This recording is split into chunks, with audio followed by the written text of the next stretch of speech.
A vitória de Jonatas. Um dia Jonatas, filho de Saul, disse ao seu jovem escudeiro: Venha, vamos até a guarnição dos filisteus que está do outro lado. Porém, ele não contou isso a seu pai. Saul se encontrava na extremidade de Gibeá, debaixo da romazeira em Migron.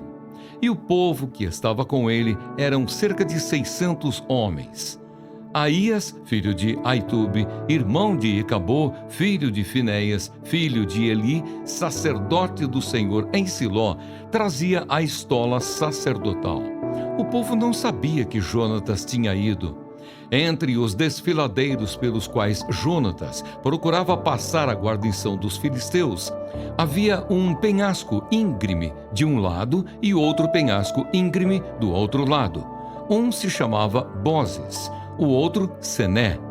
Um deles se erguia ao norte diante de Micmas, o outro ao sul diante de Geba.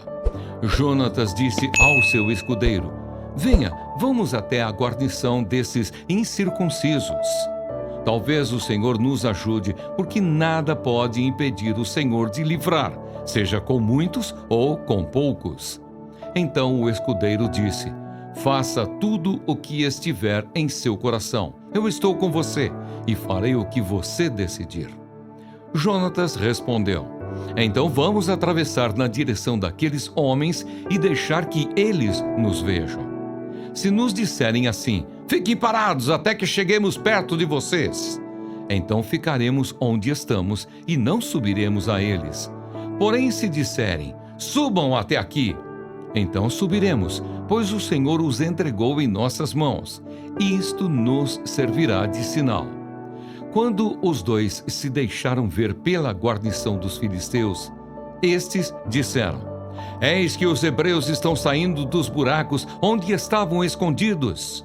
Os homens da guarnição disseram a Jonatas e ao seu escudeiro: Subam até aqui e nós daremos uma lição em vocês.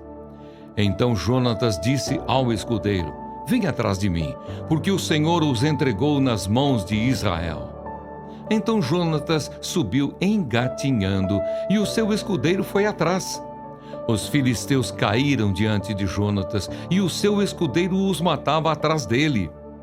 Neste primeiro ataque, Jonatas e o seu escudeiro mataram perto de 20 homens, numa pequena área de terra. Houve grande espanto no arraial, no campo e entre todo o povo. Também a guarnição e os saqueadores tremeram, e até a terra tremeu. Foi um terror causado por Deus. Em Gibeá de Benjamim, as sentinelas de Saul olharam, e eis que a multidão dos filisteus se dispersava, correndo uns para cá, outros para lá.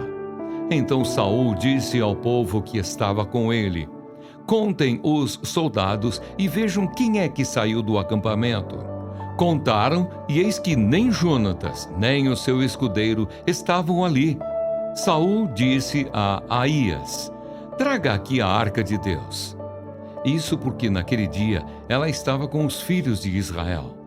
Enquanto Saul falava ao sacerdote, o alvoroço que havia no arraial dos filisteus aumentava cada vez mais. Então Saul disse ao sacerdote: Desista de trazer a arca. Saul e todo o povo que estava com ele se reuniram e foram à batalha. E eis que a espada de um era contra o outro, e houve grande tumulto. Também os hebreus que anteriormente haviam estado com os filisteus e que tinham ido com eles ao arraial, também estes se juntaram com os israelitas que estavam com Saul e Jonatas. Quando todos os homens de Israel que estavam escondidos na região montanhosa de Efraim ouviram que os filisteus estavam fugindo, também eles entraram na batalha e os perseguiram. Assim o Senhor livrou Israel naquele dia, e a batalha passou além de Bet-Aven. O voto de Saul. Naquele dia, os homens de Israel estavam angustiados, porque Saul havia levado o povo a fazer um juramento, dizendo: Maldito o homem que comer algo antes de anoitecer, antes de eu me vingar dos meus inimigos. Por isso todo o povo se absteve de comer naquele dia. Todo o povo chegou a um bosque onde havia mel no chão. Quando o povo entrou no bosque, eis que o mel estava escorrendo. Mas ninguém provou do mel, porque o povo estava com medo do juramento. Jonatas, porém, não sabia que o pai havia levado o povo a fazer aquele juramento. Por isso, estendeu a ponta da vara que tinha na mão e a molhou no favo de mel. Quando comeu, os seus olhos voltaram a brilhar. Então alguém do meio do povo disse: o seu pai levou o povo a jurar solenemente, dizendo: maldito o homem que comer algo no dia de hoje. Por isso o povo está exausto. Então Jonatas disse: meu pai trouxe desastre sobre a terra. Vejam como os meus olhos brilham por ter eu provado um pouco deste mel. Teria sido muito melhor se hoje o povo tivesse comido livremente do que encontrou entre os despojos de seus inimigos. A derrota dos filisteus teria sido bem maior. Naquele dia derrotaram os filisteus, desde Micmas até Aijalon. O povo estava muito exausto. Então, lançando-se sobre o despojo, pegaram ovelhas, bois e bezerros e os mataram no chão e comeram a carne com sangue. Foram contar isto a Saul, dizendo: eis que o povo está pecando contra o Senhor, porque comem a carne com sangue. Saul gritou: traidores! Rolem para aqui uma grande pedra! E Saul disse mais: espalhem-se entre o povo e digam a eles que cada um me traga o seu boi, a sua ovelha, e que os matem aqui, e então comam, e que não pequem contra o Senhor, comendo carne com sangue. Então todo o povo trouxe de noite cada um o seu boi e o matou ali. E Saul edificou um altar ao Senhor. Foi o primeiro altar que lhe edificou. Jonatas é salvo pelo povo. Então Saul disse: vamos descer esta noite no encalço dos filisteus. Vamos saqueá-los até o raiar do dia, e não deixemos que fique nem sequer um deles. Eles responderam: faça como achar melhor. Mas o sacerdote disse: vamos primeiro nos aproximar de Deus. Então Saul consultou a Deus, dizendo: devo descer no encalço dos filisteus? Tu os entregarás nas mãos de Israel? Porém, naquele dia, Deus não lhe respondeu. Então Saul disse: venham cá todos os chefes do povo e informem-se e descubram qual é o pecado que foi cometido hoje. Porque tão certo como vive o Senhor, que salva Israel, ainda que o meu filho Jonatas seja o culpado, certamente morrerá. Porém, ninguém de todo o povo lhe respondeu. Então Saul disse a todo o Israel: fiquem vocês de um lado, e eu e o meu filho Jonatas ficaremos do outro. E o povo disse a Saul: faça como achar melhor. Então Saul falou ao Senhor, Deus de Israel: mostra a verdade. Então Jonatas e Saul foram indicados por sorteio, e o povo saiu livre. Então Saul disse: lancem a sorte entre mim e Jonatas, meu filho. E Jonatas foi indicado. Então Saul disse a Jonatas: diga-me, o que foi que você fez? E Jonatas respondeu: eu apenas provei um pouco de mel com a ponta da vara que tinha na mão.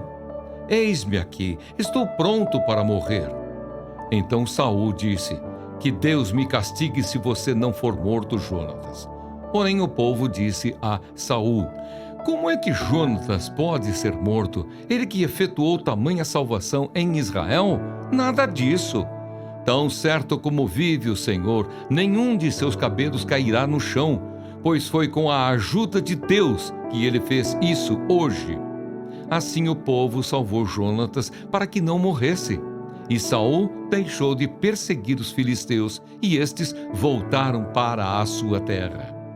Quando assumiu o reinado de Israel, Saul lutou contra todos os seus inimigos ao redor, contra Moabe, os filhos de Amon e Edom, contra os reis de Zobá e os filisteus, e para onde quer que se voltava era vitorioso. Lutou com coragem, derrotando os amalequitas e libertando Israel das mãos dos que o saqueavam. Os filhos de Saul eram Jonatas, Isvi e Malquissua. Os nomes de suas duas filhas eram Merabe, a mais velha, e Mical, a mais nova. A mulher de Saul se chamava Ainoã, filha de Aimaas. O nome do general do seu exército era Abner, filho de Ner, tio de Saul. Quis era pai de Saul, e Ner, pai de Abner, era filho de Abiel.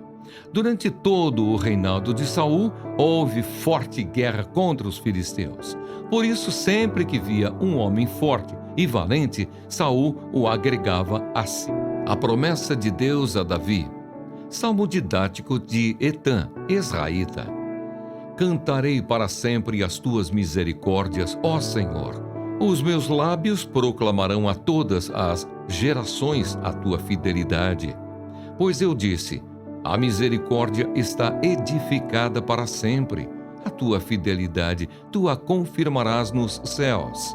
Tu disseste: fiz uma aliança com o meu escolhido e jurei a Davi, meu servo. Para sempre estabelecerei a sua posteridade e firmarei o seu trono de geração em geração. Os céus celebram as tuas maravilhas, ó Senhor, e na Assembleia dos Santos louvam a tua fidelidade. Pois quem nos céus é comparável ao Senhor? Entre os seres celestiais, quem é semelhante ao Senhor? Deus infunde grande terror na Assembleia dos Santos. É temível sobre todos os que o rodeiam. Ó Senhor Deus dos exércitos, quem é poderoso como tu és, Senhor, com a tua fidelidade ao redor de ti? Dominas a fúria do mar, quando as suas ondas se levantam, tu as acalmas. Esmagaste o monstro Raabe e o mataste. Com o teu braço forte dispersaste os teus inimigos. Teus são os céus, e tua é a terra. O mundo e a sua plenitude, tu os estabeleceste. O norte e o sul tu os criaste. O Tabor e o Hermon exultam em teu nome. O teu braço é poderoso, forte é a tua mão e elevada é a tua mão direita. Justiça e direito são o fundamento do teu trono, graça e verdade te precedem. Bem-aventurado o povo que conhece os gritos de alegria, que anda, ó Senhor, na luz da tua presença. Em teu nome se alegra o dia todo, e na tua justiça se exalta, porque tu és a glória de sua força. No teu favor é exaltado o nosso poder, pois ao Senhor pertence o nosso escudo, e ao Santo de Israel, o nosso Rei.